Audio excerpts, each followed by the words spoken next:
booties for black girl nerds.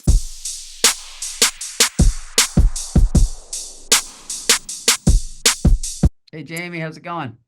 Good. Hi, Brad. Thanks so much for taking the time to speak with me. I am so excited to talk to you about this show. I grew up on the X-Men. The animated series was my gateway into comics, Same, actually. So, same. um, all the feels. I mean, just that theme music alone just got me psyched and hyped.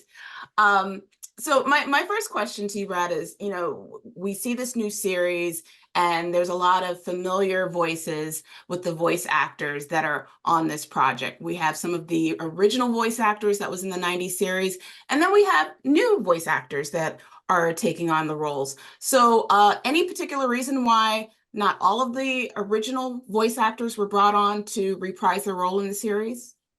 I mean, we wanted, as many people as we can get to reprise their roles as we possibly could. And you know, hearing George Booza's Beast, brought tears to my eyes the first time. Alison Seeley Smith, you've seen the first few episodes, like there, man, does she deliver. It's like she didn't miss a beat. Yes. Uh, and um, and uh, and so many others, uh, and it's true. We cast some new people, because of some actors are no longer with us, and in cases where people's voices shift and change over time. So, Yeah. so for example, Chris Potter, who was the original Gambit, Gambit. Yeah. he, spoiler alert, like he plays a pretty kick-ass Cable.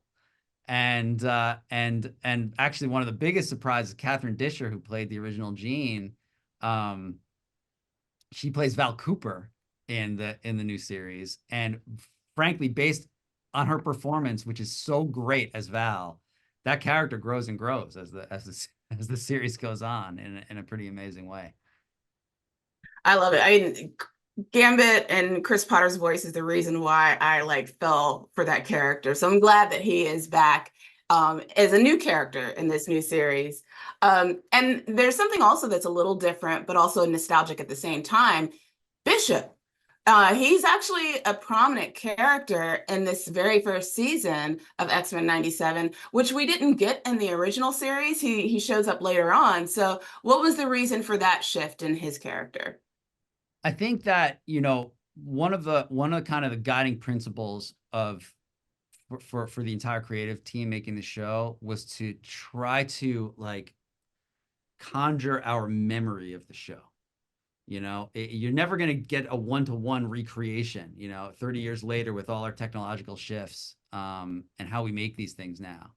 And we're trying to recreate it, using modern tools.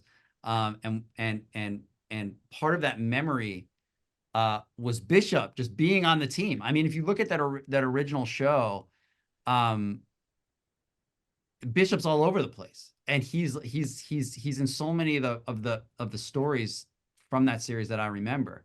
So when we were coming up with the ensemble for X-Men 97, it just was like he was always on the team. He didn't have a title card back in the day, but he always Right. felt like he should have. So he's part of the core group now, and he's got an awesome title card in Larry's update of the main sequence. Awesome indeed. I do kind of miss the mullet, but I do love I do love the look of Bishop in this series. The amount Um, of talk about hairstyles on this show, as you can imagine, between Bishop and Storm, and Jubilee, it's like it's crazy.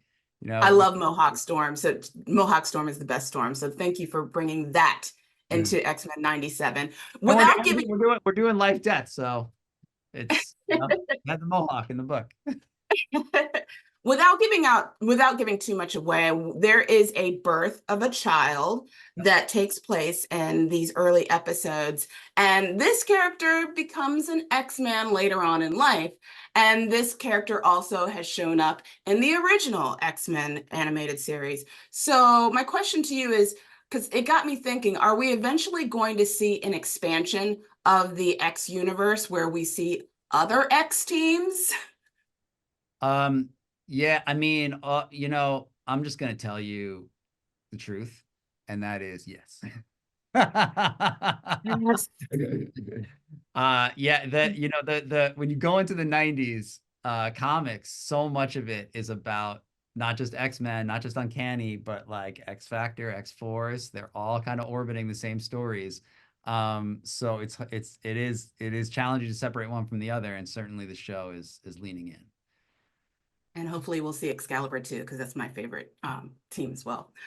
They're giving me the wrap. Thank you, Brad, so much for taking the time to talk to Black Girl Nerds. I really, really appreciate it. This is a great series, and I can't wait for everybody else to see it. Okay.